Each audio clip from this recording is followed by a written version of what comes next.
this first video, I thought we could take a look at the whole build process of the PC. And generally, when I start building a PC, I start with the case. And in this particular instance, I thought I would go with the Corsair 275R Airflow mid-tower gaming case in white. The main reason that I actually selected that particular case is because of the construction, and yeah, there are quite a bit of good reviews about it as well, and the ample amount of airflow. And apart from that, I felt that the size of the case was also good, so I went with that. And obviously, you need a UPS, and I selected the 1100 VA APC backup UPS. And yeah, I used a couple of them in the past as well, and they do give a good backup. And after that, we can see here the rest of the components that I have selected for this PC build. So I went with the AM5 platform and with the 9600X, the 6-core CPU from AMD. And I'll explain in a bit why I went with that and why I feel like that should do for most people building a new PC right now. That might even be an overkill, but you'll never know. And I went with the MSI B650M Gaming Plus Wi-Fi motherboard. So surprisingly, there were a lot of motherboards in the market, which fall under the B650 chipset category. But if you don't look closely, a lot of them, especially the entry-level motherboards, have cut corners where you would not expect. For example, there were few motherboards which had Wi-Fi, but the Bluetooth was limited to version 4.8, version 5. Few of them had USB ports which were limited to 5 Gbps, and few of them even had Nvme expansion, out of which maybe 2 slots or 3 slots, out of which only one was Gen 4, the rest of them were Gen 3. And also, the most important factor, when you're choosing a good motherboard, is the power delivery on it. And I did my research and I felt for what the motherboard offered, the price was right, not the other way around. So yeah, I could have gone with a more expensive motherboard, but for what I'm using, I thought PCI Express Gen 4 for the graphic card and Gen 4 for the NVMe drives was sufficient for now. Maybe 5 years or 6 years down the lane, we might be ready to explore that kind of bandwidth. But right now, I think with what we do, I don't think we even saturate Gen 3 speeds. So yeah, and I selected a Crucial P3 Plus 1 TB drive as my boot drive, just because it's a reliable drive and it was available at a good price. As per the RAM, I went with the best I could find at this point, basically a 6000 megahertz kit and a 32 GB one at that. It's basically a 16 GB into 2, and with good timings and good latency, so I couldn't fault that. And as per the cooling, since the processor does not come with an in-box cooler, I went with a Cooler Master Hyper 620S, which has 6 heat pipes. And I have always been a user of Cooler Master CPU coolers, especially the air coolers. I never tried their liquid coolers though, but I was always satisfied. So I know it's been a while. I wanted to try this out. As per the power supply, I never used Cooler Master power supplies before. I was always a fan of Corsair. But this time, because of the version 3 of this particular power supply, so version 2 was actually a gold rated, whereas the version 3 became a bronze rated power supply, the 750 watt variant. But this one was ATX 3.1 ready, and it was priced actually a bit higher than the Corsair 750 watt power supply, the base variant, which was also bronze certified. So I thought, why not give this a try? And obviously, as for the graphic card, the reviews of the 5060 Ti's have been out. I'm sorry, the reviews of the 5060 series cards have been out, both the 8 GB and the 16 GB versions. I went through a lot of those reviews, and the prices were also around, when the prices were all out, and I could see a lot of variance in the market as well. But for what the 5060 offered, and the difference in price between the 5060 series and the 4060 Ti, and what basically the gains you can expect out of that, especially the 8 GB variants, I was not sold.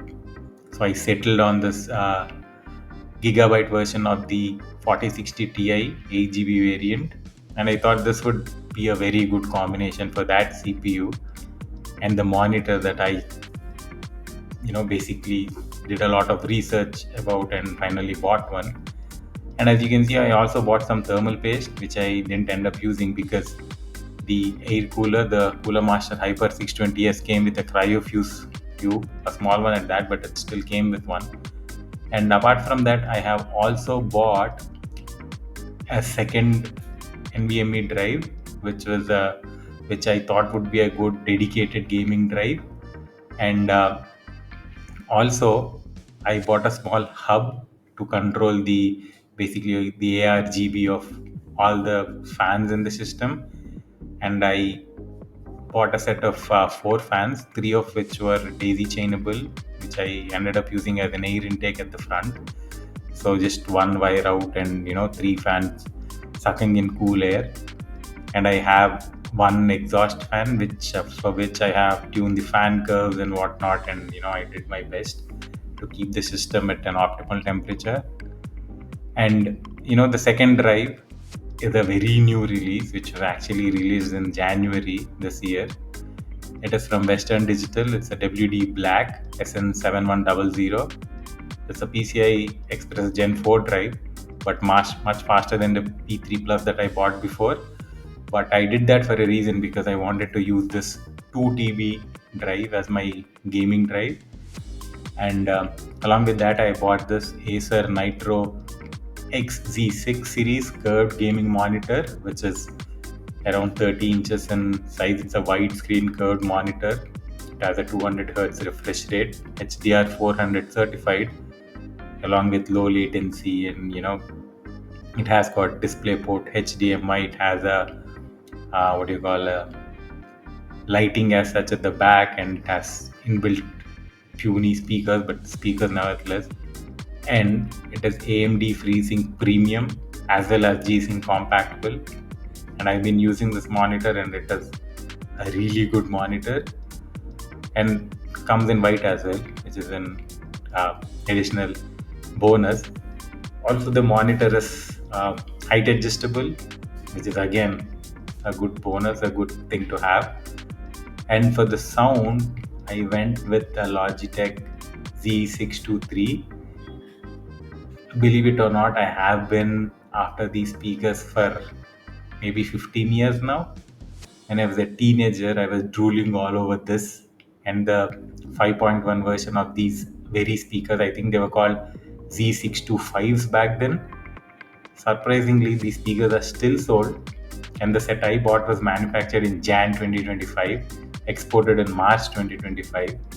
I thought I would get some old stock or something, but almost every component that I bought, and I bought every component on Amazon, sale, no sale. I just looked out for the component and bought it.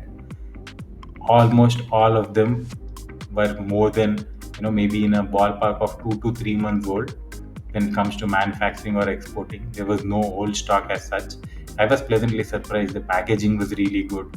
The delivery was on time, and yeah, I was never disappointed. So that's a good thing. And also, the motherboard has Wi-Fi 6E, which is a good bonus. And yeah, it's just connect and play. So this is a small montage of the whole build process. And during the build, the only hiccup that I came across was when I built the whole system and I tried to, start the system for the first time. It wouldn't boot. It showed an error on the using the easy debug LED set, and the error came up for the RAM. And I just did a bit of googling, and people were like, if you are doing the build, the first startup of your own build, use a single RAM stick first, let the system boot, and then put in the second RAM stick, and it worked. So I removed one of the RAM sticks, and I left one in the slots, and then I gave it some time. It took some time to do the whole RAM learning thing, and once that happened, it booted up straight into the BIOS, and I could check everything was good. And then I shut down the PC and I installed the second RAM. Again, it took some time, but then again it booted right into the BIOS, and I changed the DRAM frequency. I mean, the profile was right there. You just have to do a single click on the profile button, and then the RAM changed to 6,000 megahertz basically. And yeah, it's been great ever since. So resizable bar was turned on by default, and there was one thing that I could do if I want in the future. Right now, the CPU power is limited to its factory rated, basically, what AMD rates it for. But AMD also unlocked the 105 watt TDP option in the BIOS for this processor. So once you update your BIOS, I think almost all the AM5 motherboards should be able to basically switch on the 105 TDP mode as well if you want. But for what I saw and what I am doing right now, I never felt the need, or never did I see any place where the processor was basically choked. So I just left it at its default 85 watt or whatever its default TDP was. And yeah, the motherboard, few of the points to note was the motherboard came with these. I never seen this before because it's been a while since I built a PC. And this motherboard came with these NVMe retention, self-retaining screw thingy. So basically, you don't have to screw in your NVMe drive. You just have to put them in the slot, and there's a small plastic thing which you can lock. And both the drives came with some really fat heat sinks with good thermal pads, which is a good thing. And the power delivery on this motherboard is one of the best in this category. I think it's I'm not sure, but yeah, when I did my research, I felt that this is one of the best motherboards when it comes to the power delivery. And apart from that, it has everything you actually need these days. Yeah, everything which is limited to PCI Gen 4 speeds, but apart from that, it has everything. Yeah, RGB headers, fan headers, pump headers, front audio, front USB 3, USB C headers, and whatnot, high definition. And yeah, it is one cool motherboard. But I should say, since when I was building computers back in the day, I was really surprised at the prices of the components. But yeah, I mean, I guess, yeah, it's been a while since I did it, so been out of touch. Hope you enjoyed this video. In the next one, I'm hoping I'll throw in some games, some benchmarks, and some gameplay to see how the 4060 Ti actually performs. And I guess I'll catch you guys in the next episode. Thank you.